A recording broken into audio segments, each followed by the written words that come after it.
Hello दोस्तों, आप सभी का स्वागत है हमारे YouTube चैनल कविंदर भैया पर। आज के इस वीडियो में हम पढ़ेंगे कक्षा 8 का हमारा इतिहास और नागरिक जीवन यूपी बोर्ड के पाठ 11 को। पाठ का नाम है स्वतंत्र भारत की चुनौतियां एवं विकास। इस पाठ के प्रश्नोत्तर को पढ़ेंगे। प्रश्न उत्तर से पहले कुछ शब्दावली को जानेंगे।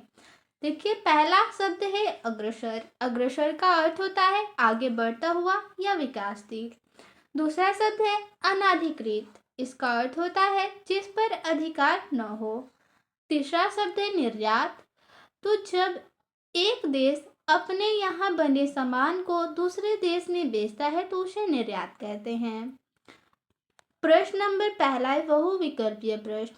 बहुविकल्पीय प्रश्न में पहला प्रश्न है भारत स्वतंत्र हुआ। क विकल्प है 14 अगस्त 1947 को। ख विकल्प है 15 अगस्त 1947 को। ग विकल्प है 26 जनवरी 1947 को और घ विकल्प है 26 जनवरी 1950 को। प्रश्न भारत कब आजाद हुआ, कब स्वतंत्र हुआ? इसका सही उत्तर होगा विकल्प ख 15 अगस्त 1947 को। अगला प्रश्न है 2 नंबर, प्रथम पंचवर्षीय योजना लागू की गई। क विकल्प 1 अप्रैल 1951 ईस्वी में। ख विकल्प 11 अप्रैल 1952 ईस्वी में। ग विकल्प 11 अप्रैल 1951 ईस्वी में और घ विकल्प है 15 दिसंबर 1952 ईस्वी। तो प्रथम पंचवर्षीय योजना 1 अप्रैल 1951 को लागू की गई थी, तो इसका पहला विकल्प क नंबर सही होगा। प्रश्न नंबर 2 है अति लघु उत्तरीय प्रश्न। पहला प्रश्न है जब हम आजाद हुए तो देश में कुल कितनी रियासतें थी? इसका उत्तर होगा जब हम आजाद हुए तो देश में कुल 562 रियासतें थी। दूसरा प्रश्न है लौह पुरुष किसे कहा जाता है? इसका उत्तर होगा लौह पुरुष सरदार वल्लभ भाई पटेल को कहा जाता है। अगला प्रश्न है 3 नंबर लघु उत्तरीय प्रश्न। पहला प्रश्न है इसमें स्वतंत्र भारत का प्रधानमंत्री किसे बनाया गया तथा उनको शपथ किसने दिलाई?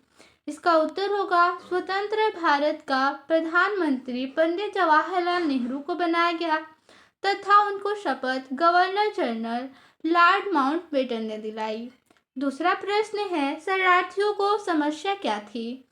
इसका उत्तर होगा देश के विभाजन के बाद भारत और पाकिस्तान में हुए सांप्रदायिक दंगों के कारण पाकिस्तान से भारत आए लगभग 75,000 हिंदू, सिख और मुसलमान शरणार्थी भाइयों को बचाना एवं उनको रोजगार देना एक गंभीर समस्या थी। चौथा है दीर्घ उत्तरीय प्रश्न। पहला प्रश्न है इसमें स्वतंत्रता प्राप्ति के बाद भारत में कौन कौन सी तत्कालीन समस्याएं थी, इनका समाधान किस प्रकार से किया गया? इसका उत्तर लिखेंगे स्वतंत्रता प्राप्ति के बाद भारत में तत्कालीन समस्याएं निम्नलिखित है। पहली समस्या थी शरणार्थियों की समस्या। देश के विभाजन के बाद भारत और पाकिस्तान में हुए सांप्रदायिक दंगों के कारण पाकिस्तान से भारत आए लगभग 75,000 हिंदू, सिख और मुसलमान शरणार्थी भाइयों को बचाने की समस्या। इसका समाधान किस प्रकार से किया गया? तो भारत सरकार ने करोड़ों रुपए खर्च करके इन शरणार्थियों को बसाया तथा शरणार्थियों को बने हुए मकान एवं भूमि दी गई। दूसरी समस्या थी 23 रियासतों का भारतीय संघ में विलय की समस्या। जब हम आजाद हुए तो देश में कुल 562 रियासतें थी। यदि रियासतें भारत में न मिलती तो यह देश कई टुकड़ों में बंट जाता और गृह युद्ध हो जाता। इसका समाधान किस प्रकार से किया गया?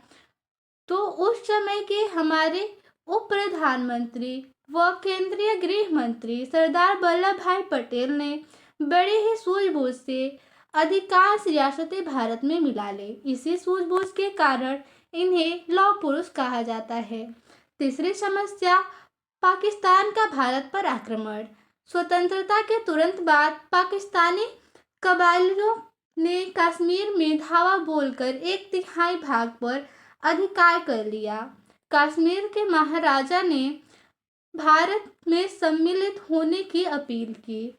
इस समस्या के समाधान किस प्रकार से हुए? तो इसमें लिखेंगे भारतीय जवानों ने कश्मीर से कबायलियों को खदेड़ दिया। कश्मीर भारत का अभिन्न अंग बन गया। कश्मीर का 1/3 हिस्सा पर पाकिस्तान का आज भी अनाधिकृत कब्जा है। चौथा समस्या, आर्थिक समस्या। स्वतंत्रता के बाद कृषि की स्थिति अच्छी नहीं थी। हमारे देश के गेहूं और जूट उत्पादक के अधिकांश सिंचित क्षेत्र पाकिस्तान के हिस्से हो गए थे। देश में बढ़ती जनसंख्या के कारण खाद्यान्न की समस्या थी। गेहूं विदेश से आयात किया जाता था। इसके समाधान किस प्रकार से हुई, तो सरकार के लगातार प्रयास के कारण देश में खाद्यान्नों का उत्पादन बढ़ा। इसके लिए जमींदारी प्रथा को समाप्त किया गया और काश्तकारों को भूमि दी गई। आज हमारे देश में खाद्यान्न दूसरे देशों को निर्यात भी किया जाता है। तो इस पाठ में इतना ही प्रश्न था। मिलते हैं अगले वीडियो में। धन्यवाद।